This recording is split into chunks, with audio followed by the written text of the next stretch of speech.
আসসালামু আলাইকুম এভরিওয়ান। আজকের ভিডিওতে আমরা দেখব কিভাবে খুব সহজেই সফটওয়্যারে স্টুডেন্ট রেজিস্টার বা অ্যাড করা যায়। আপনি যদি অ্যাডমিন বা অপারেটর হন তাহলে এই ভিডিওটা আপনার জন্য খুবই হেল্পফুল হবে। প্রথমে আপনি আপনার সফটওয়্যারে লগ ইন করবেন।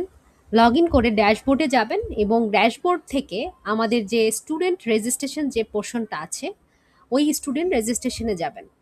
স্টুডেন্টের রেজিস্ট্রেশনে যাওয়ার পর আপনি দুইভাবে স্টুডেন্ট রেজিস্ট্রেশন করতে পারবেন। এক, ক্রিয়েট স্টুডেন্ট।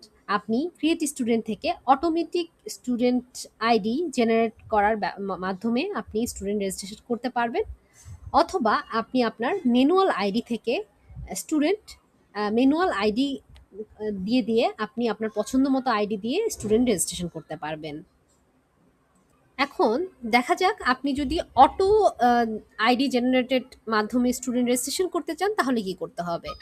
তো অটো জেনারেশন আইডি করতে গেলে আপনার হচ্ছে এখানে ক্রিয়েট স্টুডেন্টের যাওয়ার পর এখানে হচ্ছে স্টার মার্কগুলো ম্যান্ডেটরি, স্টার মার্কগুলো আপনি দিয়ে দিবেন।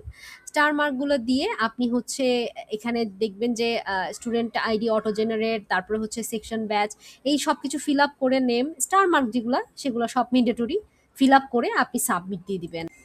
এরপর যদি আপনার দেখতে হয় যে ক্রিয়েট স্টুডেন্ট ম্যানুয়াল আইডি করে দিতে পারেন। আপনি আপনার পছন্দ মতো আইডি জেনারেট করে আপনি স্টুডেন্ট রেজিস্ট্রেশন করতে পারেন। একইভাবে এখানে আইডিগুলা অটোমেটিক ম্যানুয়ালি আপনি অ্যাড করে তারপরে স্টুডেন্ট রেজিস্ট্রেশন করতে পারেন।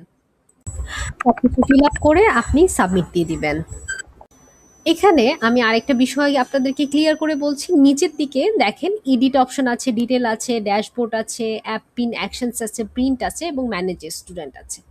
সো এই কোন একটা স্টুডেন্টকে আপনি যদি এডিট করতে চান, পিন নাম্বার পাঠাতে চান, বা তার প্রোফাইল প্রিন্ট করতে চান, বা এই স্টুডেন্টকে ডিসেবল এনেবল করতে চান, সেক্ষেত্রে এই বাটনগুলোর মাধ্যমে আপনি ওই স্টুডেন্টটা সিলেক্ট করে তারপরেও আপনি আপনার পছন্দ মতো কাজ করে নিতে পারেন।